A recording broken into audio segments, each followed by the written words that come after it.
무서운 건 악이 아니요 시간이지. 아무도 그걸 이길 수가 없거든. 김영하 작가는 자신의 소설 살인자의 기억법에 이렇게 썼습니다. 그의 소설은 시간과 악에 대한 이야기였습니다. 그렇다면 이렇게 되물어보고 싶습니다. 악과 시간이 싸우면 누가 이길까요? 만약 그 살인이 내가 저지른 살인이라면 이번 주 무빌섬에서 다룰 영화 원신현 감독의 신작 살인자의 기억법입니다.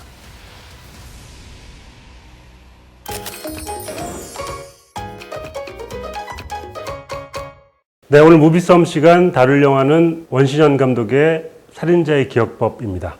이 영화는 사실 소설을 원작으로 했고요. 김영하 작가의 살인자의 기억법이 원작인데요. 소설책 혹시 보셨나요?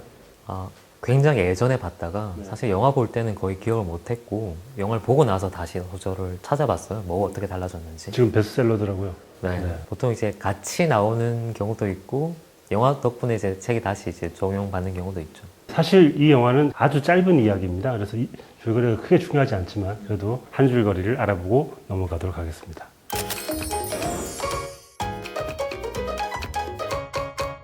네, 제가 생각하는 살인자의 기억법의 한 줄거리는 이겁니다. 치매에 걸린 연쇄 살인범이 젊은 놈을 만났다. 원래는 젊은 연쇄 살인범을 만났다 했는데 너무 길어서 놈으로 바꿨고요. 사실 이 짧은 이 스토리에 모든 이야기가 함축되어 있다고 봐도 될 만큼 이 이야기는 단순한 것 같습니다. 그러면 송경 기자님의 한 줄거리를 보겠습니다. 제가 생각한 한 줄거리는 이겁니다. 나는 은퇴한 연쇄살인자다. 나보다 젊고 팔팔한 현역 연쇄살인범을 알아봤다. 내 딸을 지켜야 한다. 1인칭 시점의 나레이션으로 진행된다. 뭐 소설도 마찬가지지만 영화도 그런 시점을 유지하고 있다는 게 굉장히 중요한 포인트인 것 같고. 연쇄 살인자가 은퇴라는 게 가능한가? 라는 질문으로부터 이 영화를 시작하는 것 같은데 은퇴한 연쇄 살인범이라고 얘기를 하셨네요. 네. 영화에서의 특별한 포인트는 은퇴한 연쇄살인자가 나보다 더 젊은 새로운 연쇄살인자를 만났다는 거. 약간의 대결 구도가 발생을 하고 그 대결의 동기는 내 딸을 지킨다는 거. 이게 전체를 끌고 가는 축인 것 같아요. 네, 이렇게 저희 두 사람의 한 줄거리 들어보셨는데요. 여러분도 자신만의 한 줄거리를 올려주시면 소정의 상품을 드리겠습니다. 근데 저는 이 영화 보다가 계속 주인공이 알츠하이머를 앓고 있다는 게 사실 또 이 영화의 중요한, 이 이야기의 중요한 포인트잖아요. 그래서 계속 자기가 잊지 않기 위해서 복기를 하고 녹음을 하는데 보는 순간 저는 약간 메멘토가 떠올랐습니다. 네, 누구나 이 알츠하이머 연쇄살인자를 보면 메멘토, 단기 기억 상실증에 빠진 그 영화를 떠올릴 텐데 메멘토의 얘기를 평면적으로 서술하면 시간의 인간으로 서술하면 굉장히 단순한 얘기거든요. 간단한 얘기죠. 네. 그걸 구성을 통해서 이제 재미를 주는 건데 이 원작도 마찬가지인 것 같아요. 이걸 다 펼쳐놓으면 되게 평면적이고 밋밋한 얘기가 될 수 있거든요.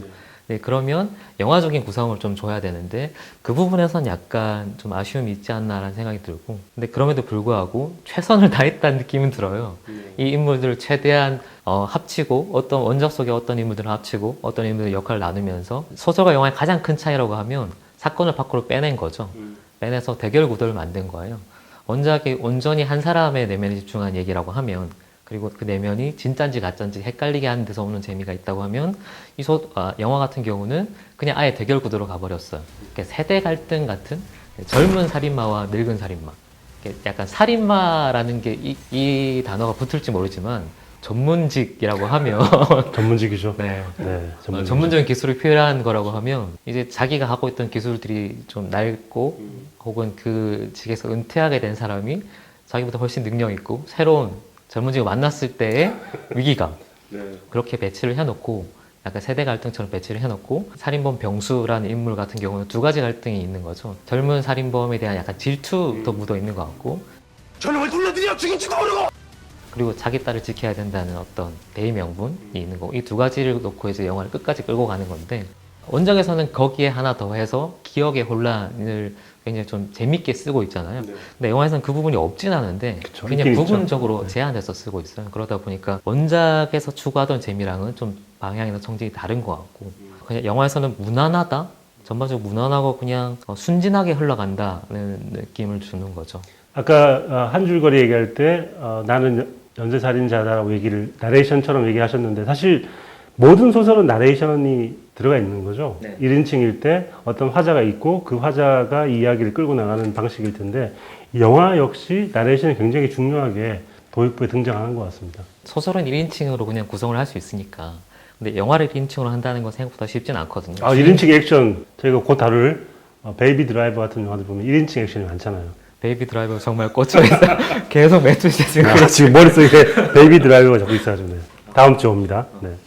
그 소설과 달리 영화는 어쨌든 전체를 다 보여주는 시점을 보여주는 거기 때문에 시점으로 1인칭으로 가긴 해도 얘기 자체를 1인칭으로 구성하기 쉽지는 않아요. 그렇죠. 가장 영화에서 1인칭을 구성하는 방식 중에 하나가 내레이션인 건데 사실 영화에서는 내레이션의 일종의 독이거든요. 굉장히 쉬운 장치긴 한데 그걸 쓰는 순간 밋밋해져요. 재미없어지고. 근데 이 영화는 전반적으로 내레이션을 절반 이상으로 끌고 가야 될 수밖에 없는 구성이기 때문에 그거를 좀 적절하게 잘 써야 되는데 지나치게 남용한다는 느낌이 있고 편하게 간다는 느낌이 있는 거죠. 석 달 전에 나는 치매 판정을 받았다. 의사가 말했다. 가까운 기억부터 신호등 깜빡이듯 깜빡깜빡. 언젠간 모든 기억이 사라질 거라고. 저는 내레이션을 쓴 영화 중에 적절한 예시가 쇼생크 탈출 같은 영화인 것 같아요. 네.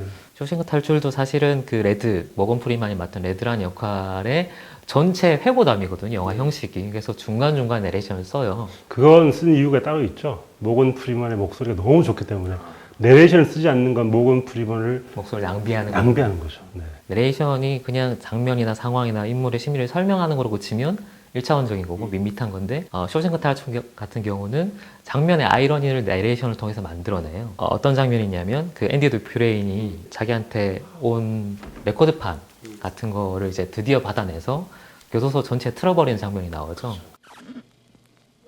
그 교도소에서 나온 음악이 저녁 산들바람은 부드럽게라는 모차르트의 음악인데 그게 교도소랑 너무 안 어울리는 음악인 거예요. 근데 그 음악을 문을 잠궈놓고 틀죠. 그리고 마치 자기 집 정원인 양 되게 편안하게 의자에 기대서 이제 그 음악을 감상하고 있는데 그 장면과 대비되는 게 굉장히 당황해서 이제 문을 부수고 들어오려고 하는 간수들의 모습과 그리고 또 마찬가지로 이게 뭐지 하고 당황한 그 죄수들의 표정과 그 두 가지를 다 즐기고 있는 것 같은 앤디 두퓨레인의 되게 여유로운 표정. 이 세 개가 되게 아이러니하게 배치돼 있거든요. 근데 그 장면을 전체를 지배하고 있는 건 그 저녁 산들바람은 부드럽게라는 평화로운 음악이에요. 그 음악을 들을 때 충돌한다, 아이러니가 있다라고 느껴지는데 그걸 이제 레드가 말로 설명을 하는 거예요. I have no idea to this day what those two Italian ladies were singing about. Truth is, I don't want to know. It was like some beautiful bird flapped into our drab little cage and made those walls dissolve away. And for the briefest of moments, every last man at Shawshank felt free. 사실 이거는 쇼생크에 있는 모든 사람의 심리를 대변하고 있는 말이고 굉장히 쉽게 풀어쓴 나레이션인데도 불구하고 인상적으로 다가온 거는 세 가지 충돌이 동시에 일어나는 거예요. 이미지, 앤디 두퓨레인의 표정, 그리고 죄수들의 당황한 표정, 그리고 굉장히 평화로운 음악 다 충돌하고 있는데 나레이션을 그걸 다 정리하면서 설명해 주는 거죠. 이런 식으로 나레이션 쓰는 거는 굉장히 효과적이고 인상적인 장치거든요. 그렇죠. 제가 떠오르는 장면들은 마틴 스콜세지가 또 나레이션을 되게 좋아해요.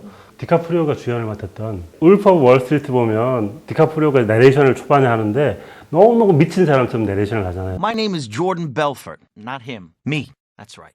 내레이션을 하려면 그런 식으로 성격을 드러내든가 아니면 시간을 보여줘야 되는데 사실 이 영화에서 나레이션은 있을 수밖에 없는 게 주인공이 아주 오랜 시간 동안에 어떻게 살았는지 보여줘야 되는데 그거를 나레이션으로 하면 효과적이겠다라고 생각을 했던 것 같아요. 말씀하신 것처럼 좀 쉬운 방법이긴 한 것 같습니다. 그 설경구 씨의 연기는 어땠나요?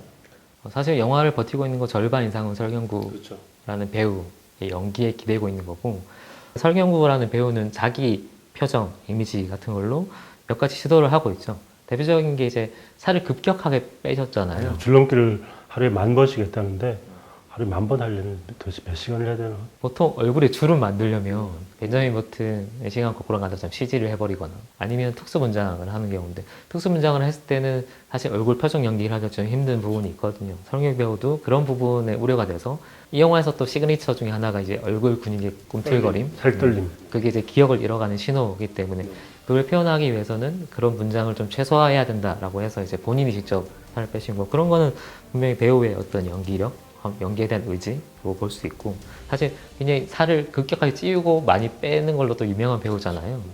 역도산 때는 엄청나게 찍었다가 지금 또 엄청나게 빼셨으니까 어쨌든 얼굴 근육을 굉장히 잘 쓰는 배우고 설국 배우가 하고 있는 중요한 역량 중에 하나가 우리가 뭐 오아시스나 뭐 박하사탕 같은 정극 연기를 주로 기억하지만 사실은 굉장히 흥행 배우기도 하고 또 개그 코믹 연기를 굉장히 잘하는 배우인데 해운대에서는 네, 코미디 최고였죠.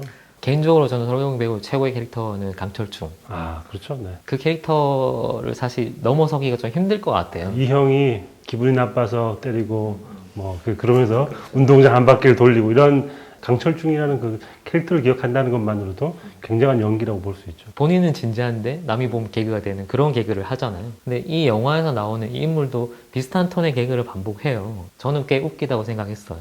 예를 들면 젊은 살인자가 나타났다라고 했을 때 이 사람이 제일 먼저 하는 게 뭐냐면 악력을 키워야 돼 라면서 갑자기 운동을 시작해요. 17년 만에 운동을 해야 되는데 이런 벌써 17년이 지났네 라고 하는 그 장면이 나오는데 그런 부분은 꽤 웃기다라고 생각했거든요. 왜냐면 딸을 지켜야 된다가 먼저가 아니라 이놈을 내가 이겨야 돼. 살인범으로서 어떤 전문성을 키워야 돼. 라고 접근을 하거든요. 근데 그 접근 자체는 되게 냉정하고 무섭게 갈 수도 있어요. 살인이 미친놈이구나. 근데 설경구 배우가 그 나레이션을 하면서 얘기할 때는 웃긴 거예요. 몸이 이미 늙어버렸다는 걸 보여줄 때. 슬프잖아요. 왜 웃겨 그게. 그러니까 그게 서글픈 톤으로 갈 수도 있는 거죠. 근데 영화 제가 볼 때는 그 장면은 굉장히 웃긴 장면처럼 변주가 됐어요. 그게 특별히 그 장면을 웃기게 찍어야지라고 하는 생각이 있었다기보다는 그 배우가 갖고 있는 톤. 원래 진지하게 그 대사를 했는데도 불구하고 안쓰러우면서 웃기네 라는 생각을 하게 만드는 톤이 영화 전반으로 다 확장이 돼 있어요. 그리고 그걸 꽤 잘하고 있기 때문에 감독도 그걸 말릴 생각이 없었던 것 같고 오히려 오달수 같은 개그 전문이라고 하기 못하지만 등장하는 것만으로도 웃음을 터뜨릴 수 있는 배우들을 몇몇 심어둬서 오히려 그걸 또 확장시키려고 하는 태도 그런 게 좋게 얘기하면 어느 정도 유효한 코드인데 나쁘게 얘기하면 배우가 좀 이런 걸 잘하기 때문에 여기서 돌파구를 찾으려고 한 거 아닌가? 기대려고 한 거 아닌가라는 좀 의심을 하게 만든다는 거죠. 이 영상도 보세요.